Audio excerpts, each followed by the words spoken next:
Vamos lá? Segunda parte aqui.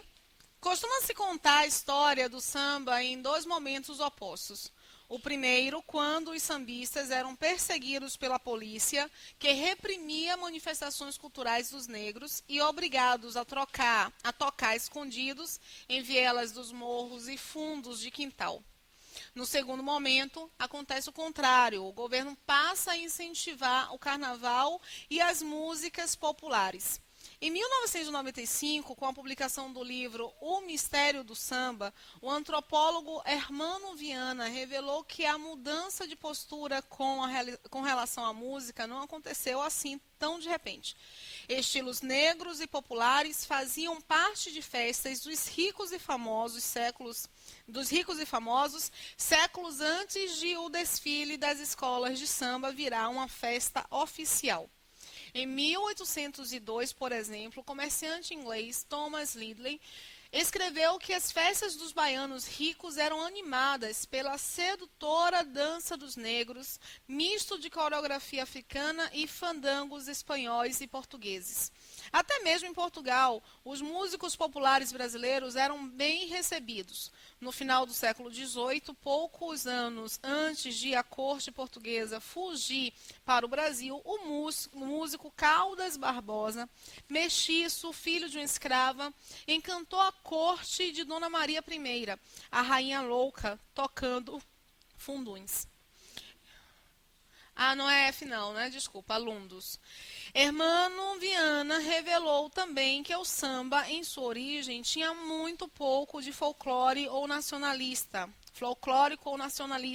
Os estilos europeus fazem parte da raiz ancestral no samba, tanto ou mais que a percussão africana. Os primeiros sambistas liam partituras, tocavam instrumentos clássicos, participavam de bandas de jazz, adoravam ouvir tango e conhecer as novidades musicais nos cabarés parisienses. A cara que o samba tem hoje de símbolo de autenticidade brasileira e da resistência da cultura negra dos morros cariocas é uma criação mais recente que, de certa forma, abafou a primeira. Esse texto é um texto argumentativo ou expositivo? Ele é muito expositivo até o finalzinho ali. Tanto que, quando eu li, eu também pensei assim, pô, será que ele vai ser expositivo ou argumentativo? Expositivo ou argumentativo? Até aqui é muito expositivo. Mas esse último fragmento é um fragmento que demonstra uma opinião. Tanto que alguns saem achando que sim, realmente abafou, ou que não abafou. Então, se você sai manifestando concordância ou discordância, é porque o texto é um texto argumentativo. Ao longo, se ele perguntar, de vez em quando o concurso pega um fragmento e te questiona acerca daquele fragmento. Este fragmento aqui é um fragmento expositivo ou argumentativo? Este fragmento aqui é um fragmento argumentativo ou expositivo? Esse aqui? Todo argumentativo é expositivo. Todo argumentativo tem que ter exposição, porque você não tem texto sem exposição. Todo argumentativo tem exposição. A grande questão é que você precisa analisar se existe uma opinião. Esse texto é somente expositivo aqui e argumentativo aqui. Se ele perguntar sobre os fragmentos, assim vocês deverão responder. Se eles perguntarem sobre o texto, qual é a finalidade? Apenas expor ou expor para argumentar? Porque você vai ter que ver, Nick, a finalidade geral. A finalidade do texto é somente expor? A finalidade dele é expor para argumentar. Então, você sempre identifica a ideia da finalidade. Se existir uma opinião ali no final do texto acerca do que está sendo tratado, você tem que analisar este texto como um texto argumentativo. Se não houver, meramente expositivo. Uhum. Uhum. Exatamente, exatamente. Agora tem só que tomar cuidado se eles vão pegar fragmentos, porque se eles pegarem fragmentos, aí que a coisa fica meio diferenciada. Você tem que analisar justamente os parágrafos, tá? É porque todo texto argumentativo ele é expositivo, porque você não consegue argumentar sem expor, entendeu? Aí você tem essa referência da exposição para a argumentação. Bom, isso aqui, esse mapa, também vou encaminhar para vocês. É um arquivo só, então vou mandar os mapas todos. Isso é um resumo do que nós vimos acerca de organização do texto. Todo texto tem um assunto. É a palavra que mais se repete. E essa repetição vai ajudar a estabelecer o que nós chamamos de coesão textual. Porque vejam só, se meu texto for um texto sobre fome, eu vou poder apresentar a palavra fome somente na primeira linha? Se eu não puser nos demais parágrafos para estabelecer essa costura em relação ao meu assunto, o texto ele não vai ter coesão textual. Aí vamos chegar ao final do texto e vamos nos questionar assim. Ela está falando sobre o que mesmo, se eu me distancio do assunto? O assunto ele está lá justamente para amarrar. Nós vimos o que é o tema, esse afunilamento do assunto. É um o que sobre o assunto. O que sobre economia? O que sobre desigualdade? O que sobre prostituição? Nós temos que identificar sempre a ideia de um o que. A exposição ao argumento. Se, por um acaso, você só tiver ilustração, esse é um texto expositivo. Se você tiver uma opinião, esse texto é um texto argumentativo. Mas para você manifestar uma opinião, uma tese, é necessário que você exponha. Porque leva para o senso comum.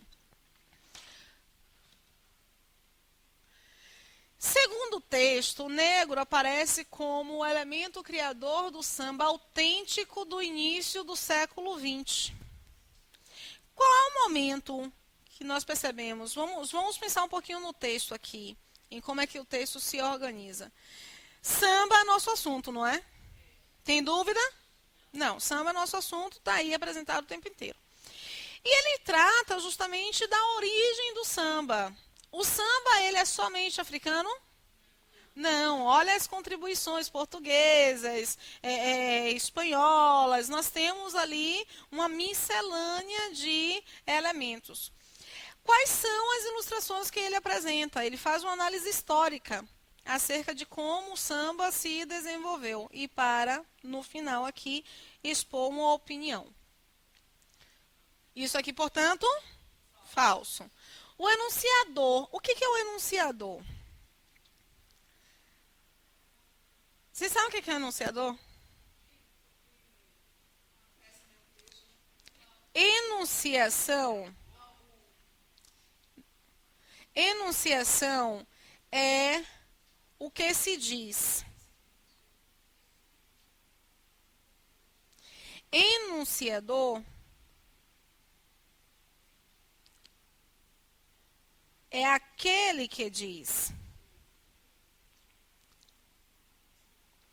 Rose parece meio óbvio, mas não é quando você, por exemplo, se depara com uma música de Chico Buarque, em que ele personifica um eu feminino e fala de acordo com esse eu feminino. O eu feminino das músicas de Chico Buarque, ele é o enunciador?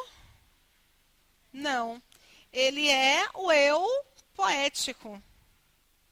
O enunciador é o Chico Buarque. Ou nas tirinhas de Mafalda. Quem já leu Mafalda aqui?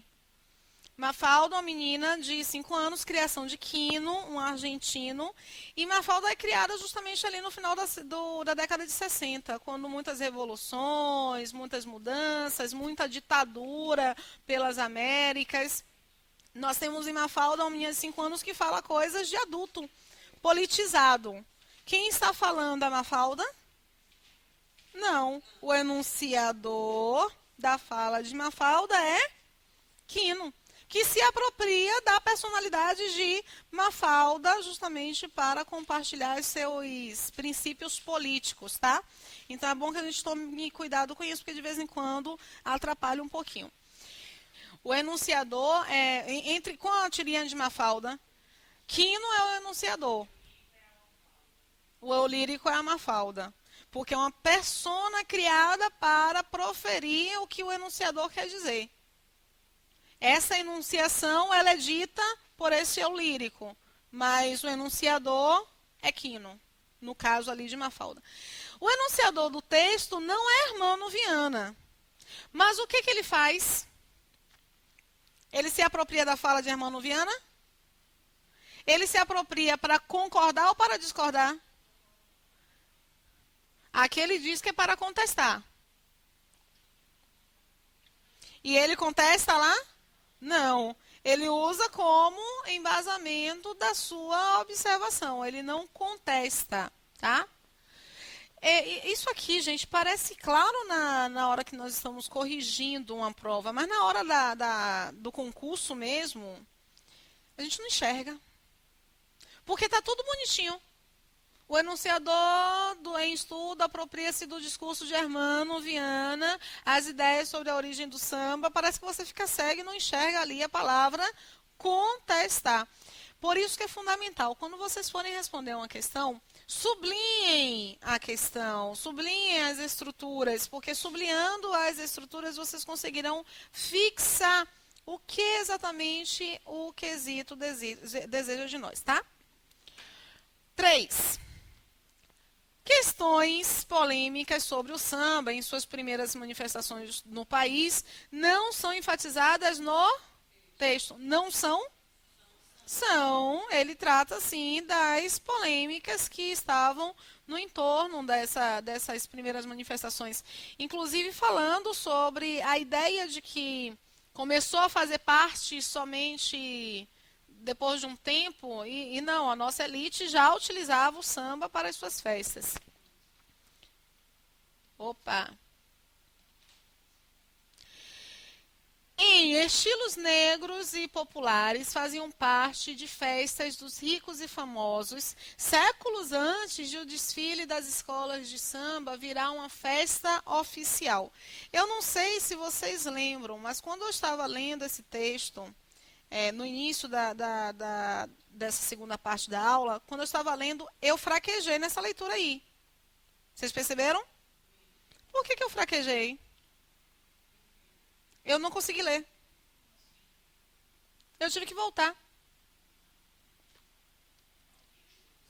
Quando eu estava lendo esse texto, eu tive que voltar quando eu cheguei nessa parte. Por que eu tive que voltar? Tem um probleminha aqui de pontuação. Não chega a ser um problema em termos de regra de pontuação, porque normalmente a nossa estrutura ela é constituída de um sujeito, é a ordem preferencial, não vou nem chamar de normalmente, tá? Eu tenho um sujeito, eu tenho uma informação para esse sujeito que eu chamo de predicado, e eu tenho uma circunstância, que é a minha relação adverbial. Esta é a ordem preferencial. Por exemplo, a menina saiu ontem. Ontem é o tempo, não é? Então, a minha circunstância. Saiu a informação e menina é o elemento sobre o qual eu estou informando algo. Portanto, sujeito. Essa é a ordem preferencial, mas não é a única ordem. Nós poderíamos dizer que ontem a menina saiu. Nós poderíamos dizer a menina ontem saiu. Não poderíamos fazer isso? Eu só não poderia colocar ontem menina saiu. Posso? Não, existem determinadas posições que são impedidas. Na minha informação aqui, cadê você?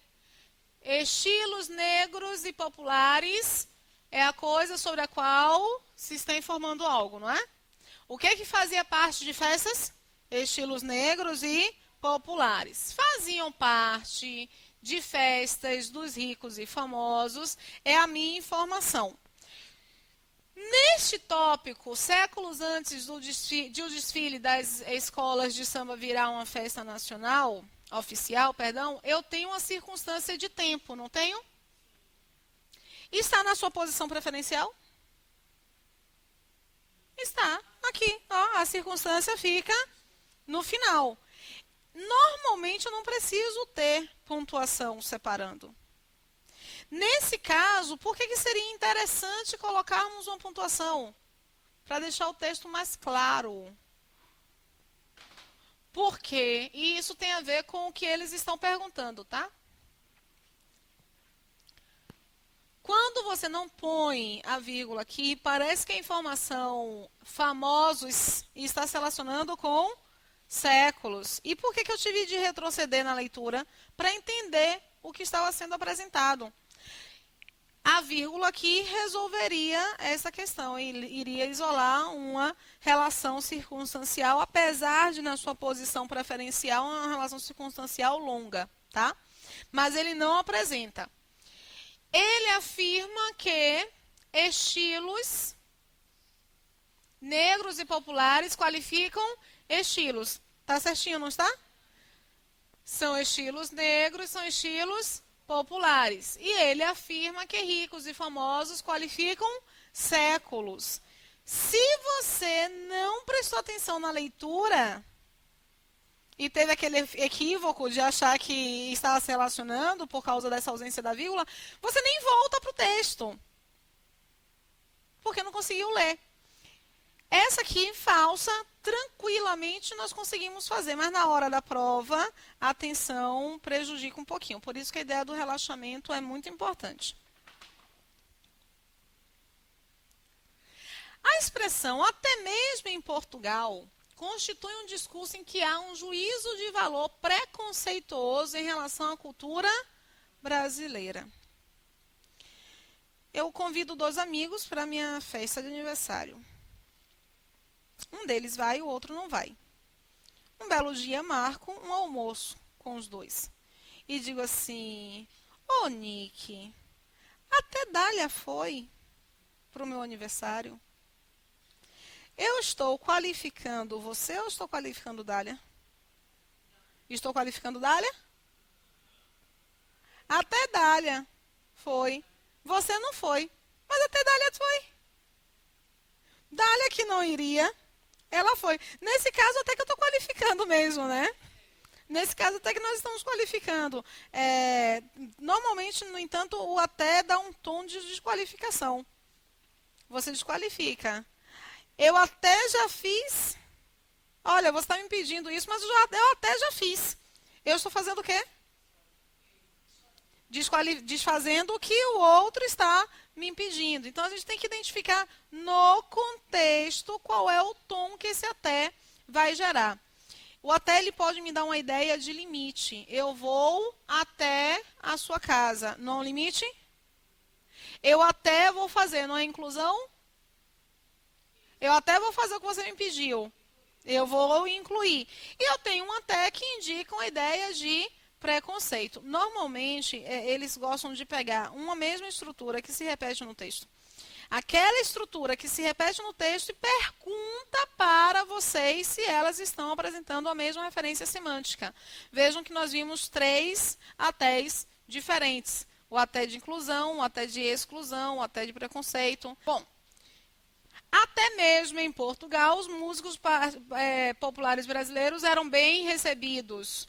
Olha, até mesmo em Portugal. E no Brasil?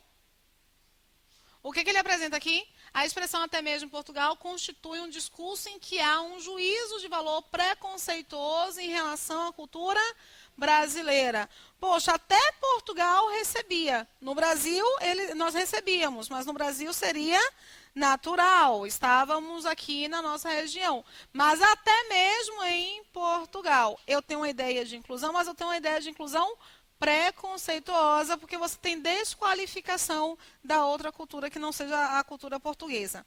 Beleza? Por isso que essa aqui é verdadeira. No fim do século XVIII, é a última, viu, professor? No fim do século XVIII, poucos anos antes de a corte portuguesa fugir para o Brasil, Nessa estrutura, a vírgula separa adjuntos adverbiais no período.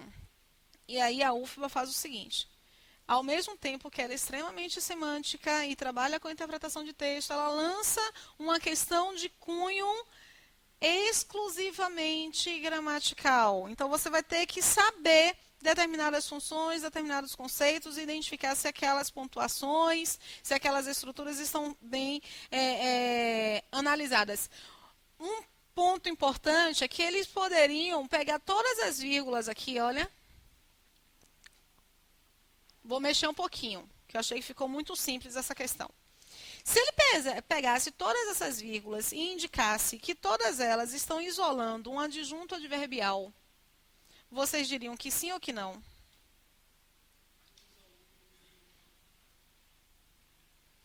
Vamos ver? No fim do século XVIII, o que é um advérbio? Advérbio nada mais é do que uma circunstância. Eu tenho uma circunstância de tempo, de lugar, de modo, de causa, de consequência, de instrumento, de preço. Isso aqui realmente é uma circunstância. Isso aqui é uma circunstância de tempo. Como eu falei para vocês naquela observação, nossa ordem preferencial é sujeito, informação predicado e adjunto adverbial, circunstância. Normalmente nessa ordem preferencial eu tenho separação? Não, normalmente eu não tenho. A questão anterior, a pontuação seria interessante para esclarecer, para deixar a estrutura mais clara, mas não é obrigatória. Quando eu pego essa circunstância e desloco, se ela tiver mais de 3 palavras, eu tenho que separar. Mas eu só tenho que separar se ela tiver mais de 3 palavras. É o que nós chamamos de locução adverbial longa. Locução adverbial curta é quando eu tenho menos de 3, até 3 palavras. Não vou dizer menos de 3, não. Até 3 palavras. Eu tenho essa vírgula aqui que realmente isola. Como ele só perguntou sobre esta vírgula, isto é verdadeiro. As demais vírgulas estão isolando o quê?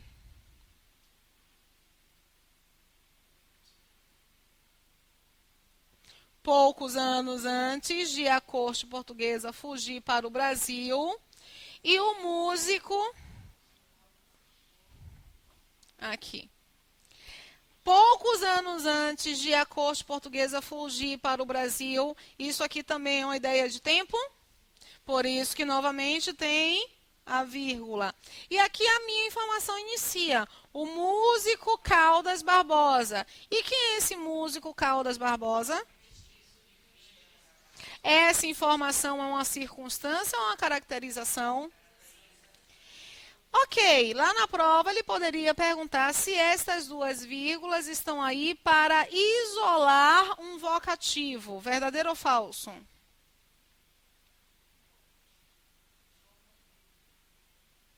No ímpeto da emoção, muita gente pensou verdadeiro, porque quando nós estudamos na época da escola, a professora colocou aposto e vocativo no mesmo cesto. E nós não sabemos diferenciar o que é um aposto e o que é um vocativo. Apesar de o conceito ser extremamente diferente um do outro. Vocativo, vocare, que significa chamar, advogado, inclusive, é um termo que vem de ad, soma, e vocare, o verbo chamar, é aquele que é somado a quem chama. E é a ideia da representação. O vocativo é o chamado, é Nick, olha o que está acontecendo. Marília, vai atender o telefone. Eu tenho aí chamados. O aposto é uma caracterização. É um substantivo que caracteriza outro substantivo. Não sempre, mas normalmente nós encontramos apostos que estejam ali separados por vírgula. Não sempre, tá? É importante frisar. Nem todo aposto vai ser separado realmente por vírgula. Nesse caso, ele é mestiço, filho de uma escrava. Ele é filho. O filho está caracterizando o Caldas Barbosa. Beleza? Isso aqui separa um aposto. Pessoas. Deixe-me voltar aqui um pouco para finalizar minha participação. eu finalizo aqui a minha participação nessa aula da UFBA. Espero que o que eu tenha apresentado para vocês realmente se consolide na cabecinha de cada um e que caia na prova, né? Para quando vocês estiverem lá, o Rose falou isso. Manda mensagem pelo Face para me dizer. Mas, enfim, eu vou marcar uma outra aula especial para a UFBA no dia 23 de novembro. Fiquem atentos. Infelizmente, nós tivemos toda aquela demanda, né, Nick? E algumas pessoas não vieram, o que é muito complicado, porque eu tinha muitos alunos querendo participar e eu disse não. Vou colocar, inclusive, isso assim. Quando nós não pudermos, aí eu falo para vocês, porque eu vou colocar essa aula lá no Face. Quando nós não pudermos cumprir um compromisso, nós precisamos avisar. Porque eu tive muitos alunos me implorando ontem. Então, vem, marca, confirma, vem, se compromete. Se não marcar, se não vier, deixa a vaga para que o outro consiga assistir, porque ontem as meninas estavam arrasadas. Ah, eu não vou. Exatamente, para eu colocar outras pessoas. Mas, enfim, eu achei que foi bacana, porque afinal de contas, sobrou mais espaço lá embaixo no boxe, né? Rapaz, eu fiquei imaginando quando vocês desceram, eu fiquei imaginando, meu Deus, já pensou se 60 pessoas estivessem aqui e um cotovelando o outro, o negócio ia ficar difícil. Mas gostei muito. Sucesso para vocês, porque sorte é coisa de quem não estudou. Vou deixar vocês com o professor Rodrigo. Ele vai falar um pouco sobre o Estatuto da UFBA.